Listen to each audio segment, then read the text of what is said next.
এরপরে আল্লাহ তাআলা যিনি রাষ্ট্রের বাদশাহ, তিনি রাষ্ট্রের মধ্যে ইনসাফ কায়েম করবেন। এর কিছু উপমা হইতেছে গিয়া, সবচেয়ে ইনসাফ ওয়ালা ছিলেন আপনার নাম্বার নবী মুহাম্মদুর রাসূলুল্লাহ সাল্লাল্লাহু আলাইহি ওয়াসাল্লাম। সবচেয়ে ইনসাফ ওয়ালা বাদশাহ উনি ছিলেন। একটা ঘটনা, উনি যখন বাদশাহী, উনি যখন মদিনার খলিফা, তখন ওই মদিনার একজন নারী, বনু মখজুম গোত্রের এক নারী চুরি করছিল। ওই নারীর নাম ছিল ফাতেমা। তো ওই বনু মখজুম ছিল সম্ভ্রান্ত একটা গোত্র। তো লোকেরা বলাবলি করতে শুরু করলো যে এই নারীর যদি বিচার করা হয়, চুরের বিচার হইতেছে তার হাত কেটে দেওয়া।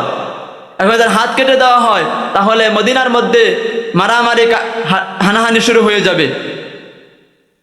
তখন একদল লোক যে রাসূলুল্লাহ সাল্লাল্লাহু আলাইহি ওয়াসাল্লামের সুপারিশ করলো যে ইয়া রাসূলুল্লাহ, আপনি যদি এই মহিলার বিচার করেন তাহলে তো মদিনার মধ্যে মারামারি হানাহানি শুরু হয়ে যাবে। রাসূলুল্লাহ সাল্লাল্লাহু আলাইহি ওয়াসাল্লাম বলছেন, আজকে ওই ফাতেমা কেন, আজকে আমার মেয়ে ফাতেমা যদি চুরি করতো তাহলে আমি তার হাত কাটে দ্বিধাবোধ করতাম না। এটা ছিল রাসূলুল্লাহ সাল্লাল্লাহু আলাইহি ওয়াসাল্লামের ইনসাফ। এবং খলিফা, ইসলামের দ্বিতীয় খলিফা উমর রাদিয়াল্লাহু তাআলা আনহু, উনিও ইনসাফওয়ালা বাদশাহ ছিলেন। উনার ছেলে একবার মদ পান করছিল মিশরে। মদ পান করে নাই, ওটা নাবিজ বলা হয়। নাবিজ, যে রাত্রের বেলা দুধের মধ্যে খেজুর ভিজিয়ে রাখলে ওই দুধটা একটু হলুদ বর্ণ ধারণ করে, ওটার মধ্যে খেজুরের একটা স্বাদ ওই দুধের মধ্যে ছড়িয়ে পড়ে, ওটাকে নাবিজ বলা হয়। তো নাবিজ সকালে ভিজিয়ে রাখলে, রাত্রে ভিজিয়ে রাখলে সকালে খেয়ে ফেলতে হয়। ওটা যদি দীর্ঘস্থায়ী হয়ে যায় তাহলে ওইখানে কিছু মদের কিছু আসর পড়ে যায়। ওটা দীর্ঘস্থায়ী হইলে ওইটার মধ্যে ওটা খাইলে কিছু একটা নেশা চলে আসার মতো উপক্রম হয় আর কি। তো উমর রাদিয়াল্লাহু তাআলা আনহুর ছেলে আব্দুর রহমান, উনি ওই নাবিজ খেজুরের মধ্যে, দুধের মধ্যে খেজুর ভিজিয়ে রেখেছিলেন। তো উনি সকালে উঠে আর খান নাই, উনি চাইছিলেন যে একটু দেরি করে খাই, দেখি কি হয়। তখন একদিন বা 2 দিন পরে উনি খাইছেন। খাওয়ার পর ওনার মধ্যে কেমন একটা নেশা ভাব চলে আসছে, ওটা মদ হয়ে গেছে আর কি। তখন ওই মিশরে থাকা অবস্থায়, ওই মিশরের যিনি গভর্নর ছিলেন, উনি ওই আব্দুর রহমানের বিচার করেছিলেন। মদ পান করার বিচার ছিল 80টা বেতারাঘাত করা হবে। এটা করা হবে প্রকাশ্যে, গোপনীয় ভাবে না, একদম প্রকাশ্যে তাকে 80টা বেতারাঘাত করা হবে। তো ওই সাহাবী উমর রাদিয়াল্লাহু তাআলা আনহুর ছেলের উপরে 80টা বেতার আঘাত নির্ধারণ করছে, এগুলো এমনকি গোপনে এটা ওনার উপর প্রয়োগ করছেন। উমর রাদিয়াল্লাহু তাআলা আনহুর কাছে খবর যখন গেছে তখন উনি বলছেন, না গোপনে হবে না, এটা প্রকাশ্যে করতে হবে। উনি বলছেন, আমার ছেলে যদি মদিনায় আসে ওকে আমি আবার 80টা বেতারাঘাত করব। যখন মদিনা গেছেন তখন আবারই 80টা বেতারাঘাত করছেন। আগের 80টা বাদ উনি নিজে 80টা বেতারাঘাত করছেন। কোনো বর্ণনা আছে ওই বেতারাঘাত করা অবস্থায় উনি মারা গেছেন। কেউ বলছে 40টা বেতারাঘাত করছে, তখনই মারা গেছেন। আরো 40টা তার কবররূপে মারা হয়েছে। তাহলে কেমন ইনসাফ করছেন, নিজের ছেলেকে পর্যন্ত ছাড় দেন নাই। আজকে আমাদের রাষ্ট্রের অবস্থা কি, ছেলে অপরাধ করলে, আপনজন অপরাধ করলে তাদের মাফ, তাদের কোনো বিচার করা হয় না। কিন্তু ইসলামে এগুলোর কোনোই নাই। ইসলাম সবার জন্য, ইসলামী আইন সবার জন্য সমান। বাদশার ছেলে হোক এবং গভর্নর ছেলে হোক, বিচারপতির ছেলে হোক, এমপির ছেলে হোক, মেম্বারের ছেলে হোক, চেয়ারম্যানের ছেলে হোক, সবার জন্য ইসলামী আইন সমান। অপরাধ যে করবে তাকে শাস্তি তার উপর প্রয়োগ করা হবেই। তো ইসলামের খলিফারা এভাবে তারা ইনসাফ প্রতিষ্ঠা করে গেছেন। বাদশাহ হারুনুর রশিদ, ওনার জামানায় এক মহিলা রুটির দোকানে গিয়ে রুটি চুরি করছিলেন। তখন বাদশাহ নিজে এটার বিচারপতি হয়ে বিচার করছেন। বাদশাহ যখন বিচার করতে বসছেন তখন মহিলাকে জিজ্ঞাসা করছেন, আপনি কেন এই রুটির দোকানে রুটি চুরি করলেন? তখন বললেন, বাদশাহ আজকে 7 দিন ধরে আমি আমার ঘরে কোনো খাবার নাই, আমার সাথে 2টা ইয়াতিম বাচ্চা থাকে, তারাও কোনো খাবার খায় না। তখন বাদশাহ বলছেন, যে আমি আজকে কোনো বিচার করব না, আগামীকালকে বিচার করব, এবং এই বিচারের মধ্যে এই এই অঞ্চলের যিনি গভর্নর আছেন তিনি অবস্থান করবেন, এবং যিনি পুলিশ প্রধান আছেন তিনি অবস্থান করবেন, এবং যিনি খাদ্য অধিদপ্তর যিনি প্রধান তিনি অবস্থান করবেন। সকলের সমন্বয়ে আমি এই মহিলার বিচার করব। তখন পরের দিন সকালে উপস্থিত, তখন বাদশাহ বিচার করবেন। তখন বাদশাহ বলছেন যে এই মহিলার উপর 100 বেতের আঘাত ধার্য করা হলো। এই বেতের আঘাত মহিলাকে দেওয়া হবে না, এই বেতের আঘাত দেওয়া হবে, প্রথমে দেওয়া হবে যিনি গভর্নর আছেন তেনার উপর প্রয়োগ করা হবে 20টা বেতের আঘাত। এরপরে যিনি পুলিশ প্রধান ওনাকেও 20টা বেতের আঘাত দেওয়া হবে। এরপরে যিনি খাদ্য অধিদপ্তর প্রধান আছে ওনাকেও 20টা বেতের আঘাত দেওয়া হবে। কারণ সকলের দায়িত্ব ছিল এই মহিলার ঘরে খাবার পৌঁছানো, কেউই তা দায়িত্ব পালন করে নাই, সুতরাং সকলের উপরেই এই শাস্তি প্রয়োগ করা হবে। এবং যিনি বিচারপতি উনার উপরেও 20টা বেতের আঘাত ধার্য করে নিচ্ছেন। কতটুকু ইনসাফ করছেন? এরকম ভাবে ইসলামে যারা খলিফা ছিলেন তারা এইভাবে রাষ্ট্রের মধ্যে ইনসাফ প্রতিষ্ঠা করছেন। এই ইনসাফ যারা প্রতিষ্ঠা করবে রাষ্ট্রের মধ্যে, সমাজের মধ্যে, পরিবারের মধ্যে, আল্লাহ তাআলা তাদেরকে হাসরের মাঠে ওই আল্লাহ তাআলা আরশের ছায়ার নিচে জায়গা দিবেন। এর মধ্যে 1 নাম্বার হচ্ছে ইমামুল আদিল, ন্যায় পরায়ণ বাদশাহ, যিনি রাষ্ট্রের প্রধান, যিনি সমাজের প্রধান, যিনি পরিবারের প্রধান। এবং বাবা হিসাবে আপনারা সবাই পরিবারের বাদশাহ, আপনাকে বাবা হিসাবে পরিবারের মধ্যে ইনসাফ প্রতিষ্ঠা করতে হবে। অনেক বাবা আছেন পরিবারের মধ্যে ইনসাফ প্রতিষ্ঠা করেন না, ছেলেকে দেখেন এক নজরে, মেয়েকে দেখে আরেক নজরে, ছেলেকে এক নজর, মেয়েকে আরেক নজরে দেখেন, আপনি বেইনসাফি করতেছেন। ছেলের মুখ দেখলে অন্তর শান্তি হয়ে যায়, আর মেয়ের দিকে তাকাইলে অন্তর বিগলিত হয়ে যায়। এগুলো ছিল জাহিলিয়াতের যুগের কার্যকলাপ। ওই জাহিলিয়াতের যুগে যখন মেয়ে সন্তান হইতো, কন্যা সন্তান হইতো, তখন তাদের অন্তরটা বিগলিত হয়ে যাইতো যে কন্যা সন্তান তো কোনো কাজে লাগে না, এরা তো পরের বাড়ির মানুষ, এদেরকে এবং জ্যান্ত কবরে দিয়ে ফেলতো ওই জাহিলিয়াতের যুগে। এই সমাজের মধ্যে অনেক বাবা আছে যারা কন্যা সন্তান হইলে তাদের চেহারা কালো হয়ে যায়, তারা মেয়ের প্রতি এক আচরণ করে আর ছেলের প্রতি করে আরেক আচরণ। তাহলে বাবা হিসাবে তারা কি করতেছে? পরিবারের মধ্যে বেইনসাফি করতেছে, তারা ইনসাফ প্রতিষ্ঠা করতেছে না। তারাও ওই ইমামুল আদিল হইতে পারে নাই, তাদেরকে আল্লাহ তাআলা ওই আরশের ছায়ায় জায়গা দিবেন না। এই জন্য ছেলে মেয়ে উভয়ের উপরেই ইনসাফ প্রতিষ্ঠা করতে হবে, উভয়কে সমান চোখে দেখতে হবে।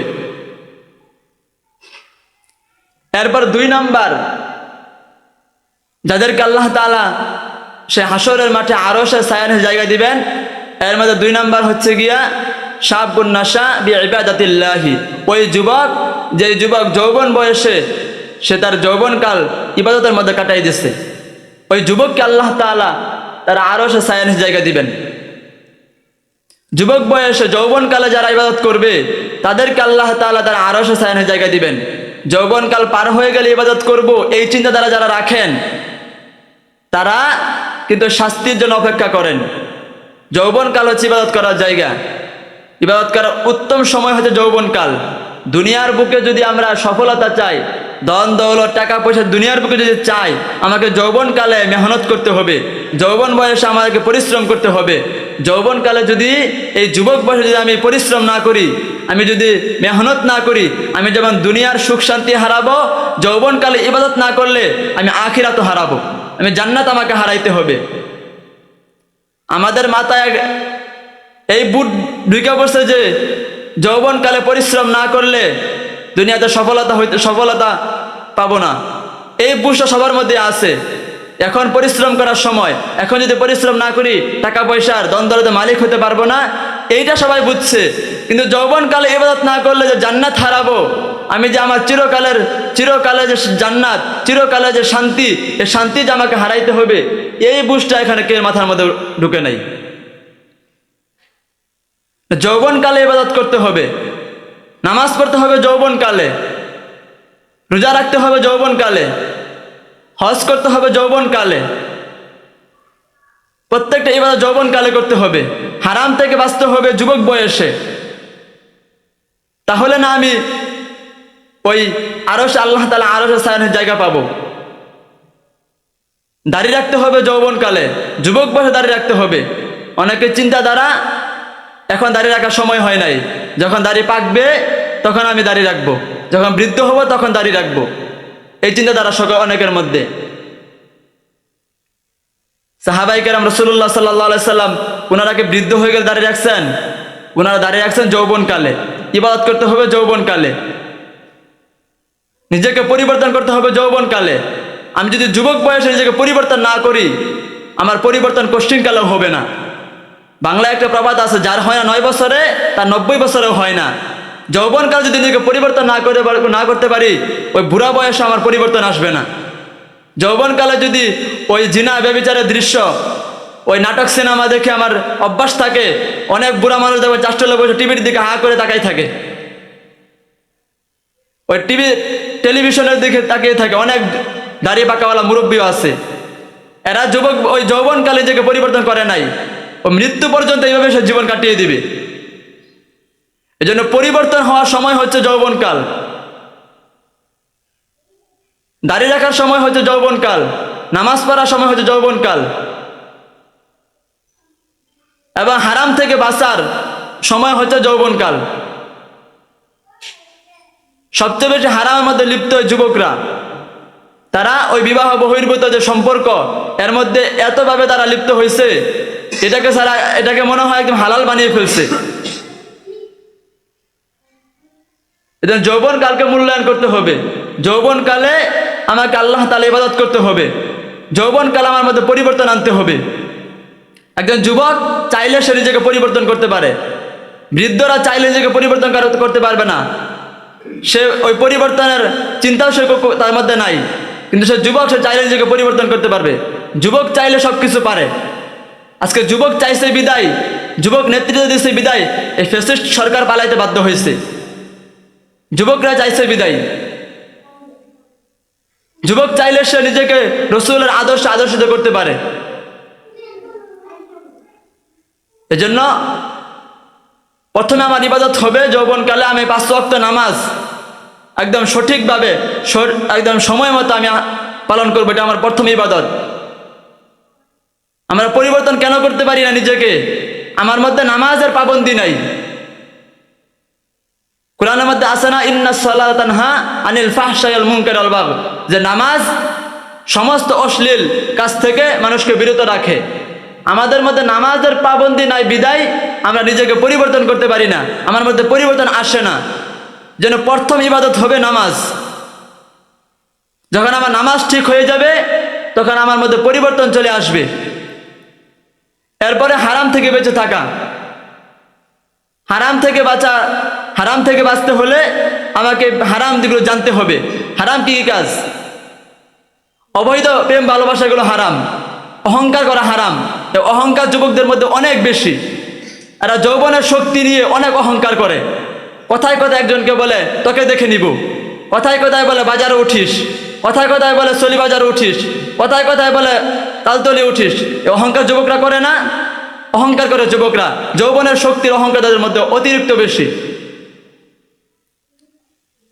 এই হাত দ্বারা আমাকে অন্য মুসলমানকে কষ্ট দেওয়ার জন্য হারাম। আমি যদি মুসলমান হইতে চাই, মুমিন দাবি করি, আমাকে হাত দ্বারা আমি অন্য মুসলমান ভাইকে আমি কষ্ট দিতে পারবো না। আল মুসলিম মান সালিম আল মুসলিমুনা মিন লিসানিহি ওয়া ইয়াদিহি, যে হাত দ্বারা প্রকৃত মুসলমান ওই ব্যক্তি যার হাত এবং মুখ থেকে অন্য মুসলমান নিরাপদ থাকে। আমি যে কথায় কথায় অন্য মুসলমানের হাত তুলি, অন্য মুসলমান ভাইকে গালি দেই, তাহলে যদি মুমিন হতে পারলাম না, মুসলমান হইতে পারলাম না। আল মুমিনু মান আমিনাহুন নাস আলা দিমাইহিম ওয়া আমওয়ালিহিম, এবং মুমিন ওই ব্যক্তি যে নিজেকে নিরাপদ মনে করে, আমার হাত থেকে আমার মুখ থেকে যে নিজেকে নিরাপদ মনে করে, সে হচ্ছে মুমিন।